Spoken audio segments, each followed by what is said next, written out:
Shalom Elohim, Shalom Elohim kepada kita semuanya.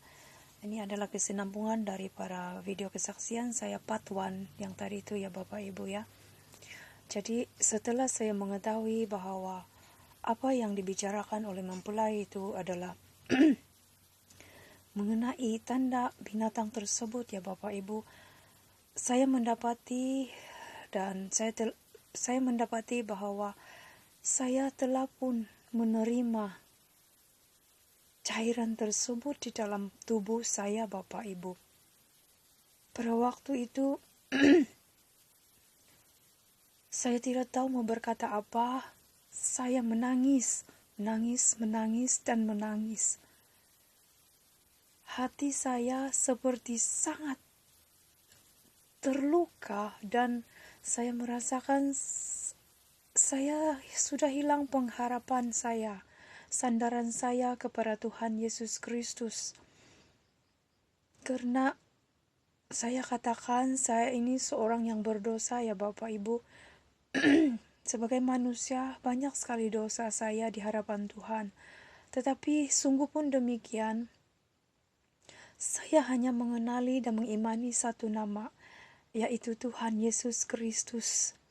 Hanya nama itu yang terpatri, yang melekat di hati saya bahwa Dia itulah Tuhan, Tuhan yang sesungguhnya. Tetapi ketika mempelai di dalam kesaksiannya itu mengatakan bahwa Roh Tuhan berpaling daripada mereka yang sudah menerima cairan tersebut, dan Tuhan sudah tidak mengenal kepada siapapun yang menerima cairan tersebut, karena mereka sudah berubah wajahnya di alam roh itu menjadi rupa binatang ya Bapak Ibu. Jadi Tuhan tidak mau mengakui mereka lagi sebagai anak-anaknya, karena mereka sudah berubah tanda binatang dan berubah menjadi kepala binatang. Dan lagi mempelai mengatakan bahwa mereka yang telah menerima cairan itu bapaknya adalah Lucifer itu sendiri. Saya sangat sedih Bapak Ibu. Hati saya menjadi kosong. Saya tidak tahu saya mau berbuat apa. Itu ibarat kehilangan tempat bergantung ya Bapak Ibu. Kehilangan tempat untuk bergantung. Kehilangan tempat untuk ya mengadu, berbicara. Dan hati saya menjadi kosong.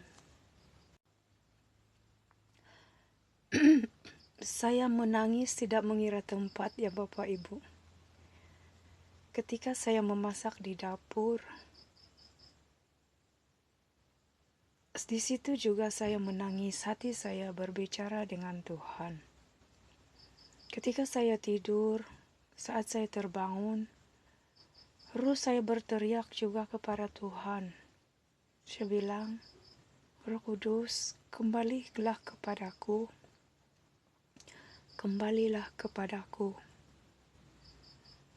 Kadang-kadang tuh saat kami melawat di rumah jemaat, kan kami menaiki motosikal moto. Saya duduk di belakangnya suami, anak saya di tengah. Saya di belakang itu, kadang hati saya berbicara kepada Tuhan. Saya tidak dapat melupakan tentang cairan tanda yang sudah saya terima itu Bapak Ibu. Saya menitiskan air mata. Sepanjang waktu itu saya menangis dan tiada siapa yang tahu setiap titisan air mata saya, karena saya tidak punya tempat untuk mengatakan hal tersebut. Sebab sepertinya manusia, orang-orang di sekeliling saya, tidak ada satu pun yang sadar. Mungkin ada juga satu dua, tetapi saya tidak mengenali mereka. Makanya saya rasa sendirian. Saya tidak tahu mau mengatakan kepada siapa. Hanya yang dapat saya lakukan ialah saya berteriak kepada Tuhan.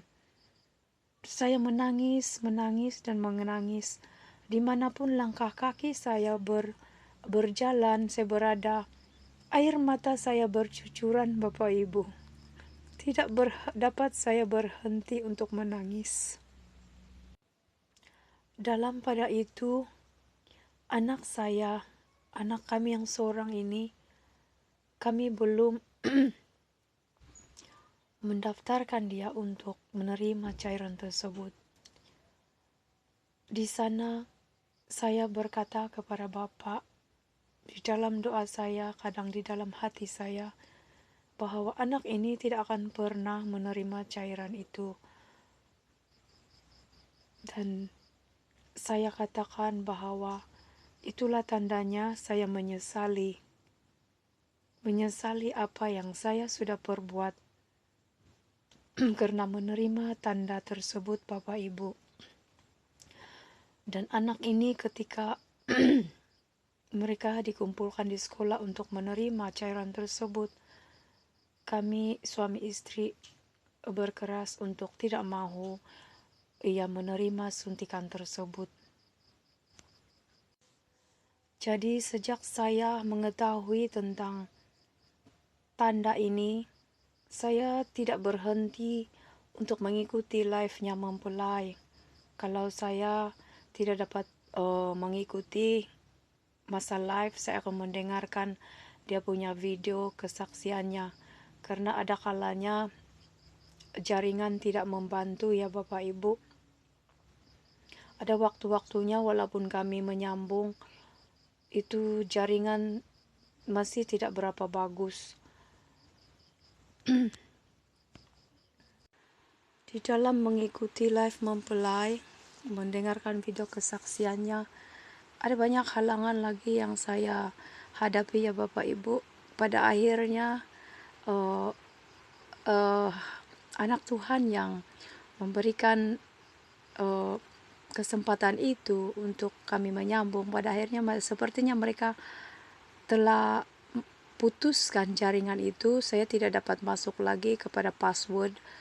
Mungkin karena ya kesaksian mempelaikan semuanya panjang-panjang ya, berjam-jam. Mungkin itu memakan kota ya. Mungkin kota mereka cepat habis ke apa, saya juga tidak tahu. Namun pada akhirnya saya sudah tidak dapat menyambung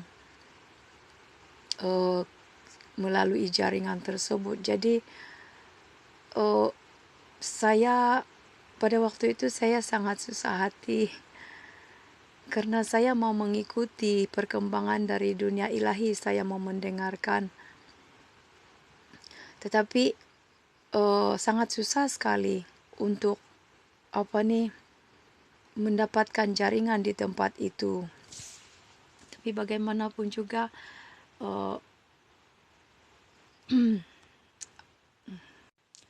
namun jika saya berpeluang, saya akan, pertama yang saya ikuti itu adalah live-nya mempelai. Saya mendengarkan kesaksian-kesaksian yang saya tertinggal. Pada waktu mempelai live, masa saya, maksudnya jika pada waktu itu saya dapat mengikuti live-nya mempelai, nah di sanalah mereka yang ada di dalam live itu saling menyapa, tetapi biasanya saya hanya berdiam diri saja dan hanya mendengarkan mereka bersapa-sapa di situ, karena saya cukup sadar diri mereka semua itu DNA ilahi, sedangkan saya itu sudah penerima tanda. Tetapi saya tetap berusaha untuk mengikuti setiap kesaksian yang mempelai bawakan pada waktu itu, sebelum semua video kesaksiannya dihapus oleh 66.